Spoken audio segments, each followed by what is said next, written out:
queridos televidentes, mi nombre es María Cristina Yumikinga. Hoy nos encontramos en Teleinformación, son las 8 horas con 30 minutos y el tema que trataremos en este día son los conflictos bélicos en la Segunda Guerra Mundial. A continuación pasaremos al segmento de historia. Muy buenos días. Basados en los conflictos de la Segunda Guerra Mundial, en este momento hablaremos del conflicto más grande y sangriento de la historia, en el que se enfrentaron las potencias aliadas y del eje entre 1939 y 1945, en frentes de guerra como Oriental, Occidental, Pacífico y Mediterráneo.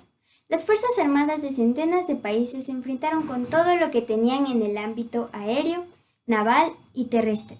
Como consecuencias de la Segunda Guerra Mundial, murieron 55 millones de personas en todo el mundo. Fue un conflicto más grande y destructivo de toda la historia. Alemania invadió Polonia el 1 de septiembre de 1939. Así dio inicio a la Segunda Guerra Mundial. Como respuesta, Gran Bretaña y Francia le declararon la guerra a Alemania. Las fuerzas alemanas invadieron Europa Occidental en la primavera de 1940. Alentada por los alemanes, la Unión Soviética ocupó los estados bálticos en junio del mismo año. Italia, miembro del Eje, países aliados con Alemania, se sumó a la guerra el 10 de junio de 1940. Los nazis libraron y finalmente perdieron una batalla aérea contra Inglaterra conocida como la Batalla de Gran Bretaña. Las consecuencias que hubo de esta guerra fueron que murieron unos 60 millones de personas, entre militares, civiles, también entre ellos millones de judíos, gitanos, homosexuales, discapacitados y opositores, que fueron asesinados en campos de concentración y exterminio de Alemania nazi. El Holocausto judío fue uno de los genocidios más crueles y sangrientos de la historia universal. Luego de la guerra, otros cientos de miles de personas murieron de hambre y de diversas enfermedades. Japón y miles de personas murieron luego de 1945, afectados por la radiación de las bombas arrojadas por los Estados Unidos en Hiroshima y Nagasaki. Hubo intensos movimientos migratorios, tanto de personas desplazadas por la guerra que buscaron volver a sus hogares, como de europeos que se radicaron en América o que regresaron a Europa, cuando se iniciaron las luchas por las descolonizaciones en Asia y África. De las consecuencias económicas de la Segunda Guerra Mundial fue que hubieron grandes cantidades de ciudades, puertos, puentes, carreteras y vías ferroviarias quedaron destruidas debido a los bombardeos terrestres y aéreos, lo cual afectó seriamente a la economía de los países beligerantes. Estados Unidos y la Unión Soviética crearon una gran industria de armamento, lo cual sigue en pie hoy en día. Los Estados Unidos implementaron el Plan Marshall para dar apoyo financiero a los países europeos devastados por la guerra. El objeto de esa ayuda no fue solo económico, estuvo motivado también por el temor de la extensión del comunismo en Europa Occidental. Se crearon instituciones como el Banco Mundial y el Fondo Monetario Internacional para solventar las crisis financieras mundiales. Gracias. Tradition of Ecuador. Carnival in Ecuador. It is one of the most traditional celebrations. It is a party full of excitement. It is customary to play carnival with weather and fun. The centers plays this game the more intense the events whose floor and eggs. Carnival parties and held one dancing and costumes on the order of the day. Interrime Sierra. In a ritual task origins on Ecuador. This tradition celebrating an indigenous people is scheduled festivals of the sun and apparition of the harvest condescend in San Pedro festivals. These ancestral festivals origin its and ends communities. The celebrations are held on January. Day of the Day. November 2 it is Day of the Day. It is an important date of popular commemorations in Ecuador. Cemeteries and packed out flowers are removed to remember those loved on the heads on the walls. The tradition and immobles watching and guaguas de pan and colada morada. Old Year. The Old Year is door that represents the end of the year. Some are made with old clothes and stuffed with waddles, old hair dolls and more made with cardboard, new paper, and paint is used. It is representation of the yard and is done to symbolize the year that ends, and managed on December 31 to put and burn a new year and welcome. Thank you. Gracias por tu intervención. A continuación el segmento de Ciencia y Salud. Buenos días, hoy hablaremos de la mitosis y la meiosis. Primero la mitosis. Comenzaremos con la interfase. La interfase es la parte más larga del ciclo celular. Esto es cuando la célula crece y copia de su ADN antes de pasar a la mitosis. Luego la sigue la profase. En ella se produce la condensación de todo el material genético, o sea el ADN, que normalmente existe en forma de cromátina, condensada dentro de una estructura altamente ordenada llamada cromosoma. Luego sigue la metafase. Normalmente los cromosomas individuales no son visibles en el núcleo celular. Sin embargo, durante la metafase, en la mitosis o en la meiosis, los cromosomas se condensan y se pueden distinguir cuando se alinean en el centro de la célula o en división. A continuación, la anafase. En la anafase se produce la separación de los pares de cromosomas que son homólogos. Y casi por terminar la telofase, los cromosomas ya están separados en dos grupos de cromátidas en los dos extremos de la célula. Las cromátidas se desarrollan y el ADN vuelve a tomar forma de los hilos de la cromatina difusa. Se crea alrededor de cada grupo de membrana celular y nacen las células hijas. A continuación, seguimos con la meiosis. Primero, la meiosis 1. Iniciamos con la profase. La profase es la fase más larga y compleja de la meiosis. En ella los cromosomas homólogos se aparean e intercambian fragmentos de material hereditario. En la metafase, los bivalentes poseen los centrómeros, uno del cromosoma paterno y el otro del materno. En la anafase, se separan los cromosomas homólogos arrastrados por las fibras del uso acromático hacia cada polo de la célula. En la telofase, cada célula hija ahora tiene la mitad del número de cromosomas de cada cromosoma. Consiste en un par de cromátidas. Y por último, la meiosis 2. Primero, la profase. Las células iniciales son las células haploides hechas de la meiosis y los cromosomas se condensan, es decir, se hacen independientes. En la metafase los cromosomas se alinean uno arriba del otro a lo largo de la mitad de la célula, similar a como se alineaban en la mitosis. En la anafase, las cromátidas hermanas se separan mientras el uso del acorta y se mueven a los extremos opuestos de la célula, o sea, a un lado y al otro. En la telofase, las membranas nucleares se forman alrededor de cada juego de cromosomas y los cromosomas se descondensan. Y para terminar, hablaremos un poco sobre cómo afectan las bombas nucleares al medio ambiente.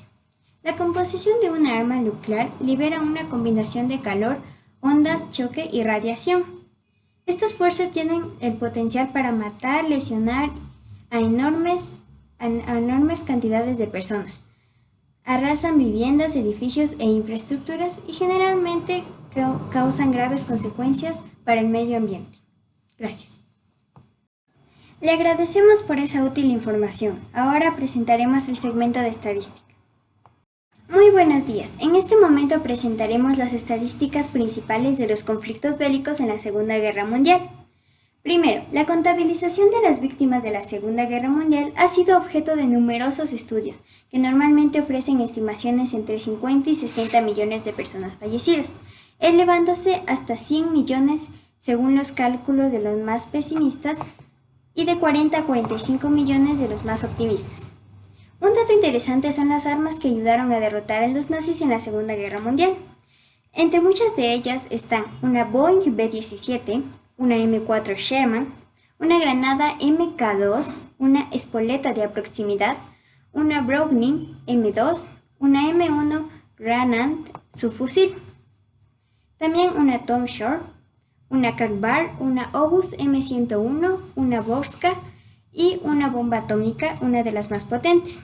Ahora nos enfocaremos en cuántos muertos hubo en la bomba que fue enviada a Hiroshima. En Hiroshima, 20.000 soldados muertos y 7.000 a 146.000 civiles muertos. Para empezar, un dato que es fácil de encontrar, pero que resume muy bien la ayuda de los Estados Unidos a la URSS, es que desde la entrada en la guerra de los Estados Unidos, estos enviaron 17 millones de toneladas de material a la URSS y 22 millones a la Fuerza Aliada. Casi lo mismo, solo enviado a través de Persia fue suficiente para equipar 60 divisiones según los cálculos de los Estados Unidos. Y ahora los datos. Primero, un vehículo blindado recibidos por la Unión Soviética por parte de los aliados. También menos de 4.102 carros de combate M4A2 Sherman, equipados con motor de diésel. También 2.095 con cañón de 76 milímetros y 2007 con cañón de 75 milímetros por los Estados Unidos. Gracias. Les agradecemos por aquellos datos interesantes. Ahora pasemos al segmento de arte y cultura. Buenos días, hoy hablaremos del arte y la cultura, de cómo afectaron los conflictos bélicos de las guerras mundiales al arte. Primero comenzaremos diciendo que la Segunda Guerra Mundial en 1941 a 1945 marcó un antes y un después en las conciencias del siglo XX. Antes de la guerra hablamos de una Europa de vanguardias, o sea, la Segunda Guerra Mundial. Durante la primera mitad del siglo XX surgieron numerosas corrientes artísticas que deseaban renovar y transformar la visión del arte tradicional arcaica que había persistido a lo largo de los siglos. Tras la llegada al poder de los fascismos en el periodo de las entreguerras, rompió este proceso creativo. Los artistas fueron rechazados por los totalitarismos, consideran sus obras como un arte poco patriótico para sus países en esa época. Los artistas tildados como degenerados sufrieron sanciones o a veces eran asesinados debido a que sus obras representaban algo malo de las guerras, lo que era muy necesario, pero para esos ejércitos no era muy adecuado. Aquí tenemos algunas de las obras que lograron ser encontradas. Primero la de Víctor Burner, Dibujos colectivos. En 1941, esto representa la soledad y la tristeza que vivían los soldados al tener que unirse a un ejército tan malo. Pablo Picasso, Crepúsculo, en 1942. Este cuadro representa el sufrimiento y todo el rechazo que recibían los judíos en esa época. Paul Dalbuc representa a las mujeres, tal como dice su cuadro Los nudos de rosas en 1936. Representa que las mujeres eran agredidas o maltratadas debido a las que eran judías, tras ese incentivo de que las razas debían ser diferentes y recibían maltratos muy poco adecuados en esas épocas. También la de George Beckett, El dúo, de 1937. Este representa de cómo las familias ricas vivían con esa tranquilidad tras saber que había una guerra muy violenta y ver cómo ellos se llenaban de sus riquezas y de sus cosas valiosas. También tenemos la de Vasily Kandinsky, sin título, en 1940. Esto representa el proceso dañino que puede tener una guerra a través del tiempo, cómo puede dañar al planeta o a más ciudades las cuales no tenían que estar involucradas. Pero hubo daños también tecnológicos, lo que provocó armas mucho más poderosas en estos tiempos. Cuando regresó en 1943, Harry Stinger, un alemán que había huido obligado por el nazismo, se encontró con una Europa en ruinas en una misión, encontrar bajo esos escombros valiosas obras de arte robadas por los nazis durante su saqueo al continente.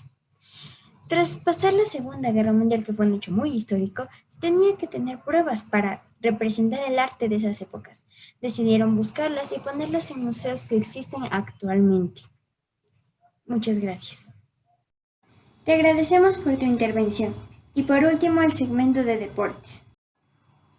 Buenos días. Hoy hablaremos sobre cómo afectó la Primera Guerra Mundial al deporte. Primero, los Juegos Olímpicos de Berlín debieron haberse realizado en la ciudad de Berlín, Alemania, en el año 1916. Sin embargo, los eventos bélicos de la Primera Guerra Mundial llevaron a la cancelación de los Juegos en Berlín. Esta fue seleccionada como ciudad sede durante la 14ª sesión del Comité Olímpico Internacional, celebrada el 4 de julio de 1912 en Estocolmo, Suecia, la capital de Alemania. Venció Alejandría, Ámsterdam, Bruselas, Budapest, Cleveland. Más tarde, en 1936, Berlín celebró la 9ª edición de Juegos. Primero, explicaremos algunos ejercicios de que se realizaban en la Primera Guerra Mundial. Antes de realizarlos, tomaremos el pulso durante 6 segundos y multiplicado por 10.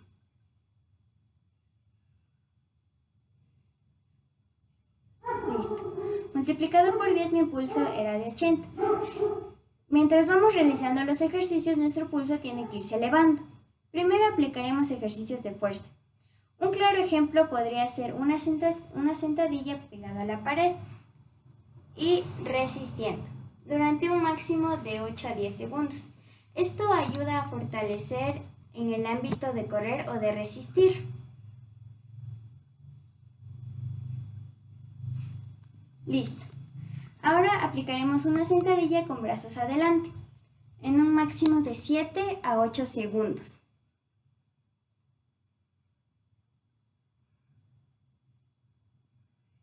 Listo. Estos ejercicios de fuerza servían para cargar armas pesadas que normalmente no eran muy usadas. Ahora aplicaremos los ejercicios de resistencia. Un claro ejercicio podría ser una sentadilla normal, contando una por una, un máximo de 6 sentadillas.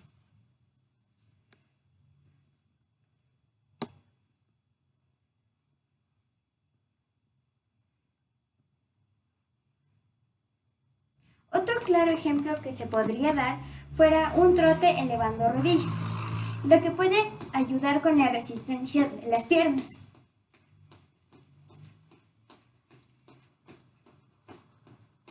Listo.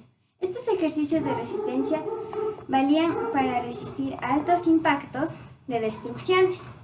Ahora ejercicios de velocidad.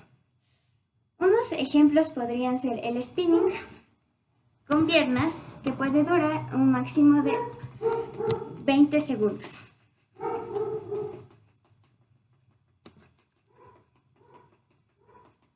Listo. Otro ejemplo pueden ser los polichilenos. Un máximo de 10 polichilenos.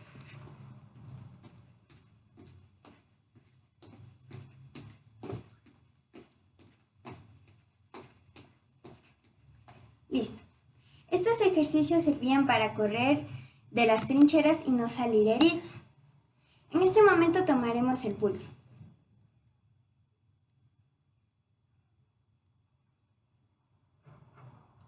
Listo. Multiplicado por 10 mi pulso es de 160. En este momento hay que relajarse y beber agua. Gracias por analizar todos estos ejercicios de la Primera Guerra Mundial.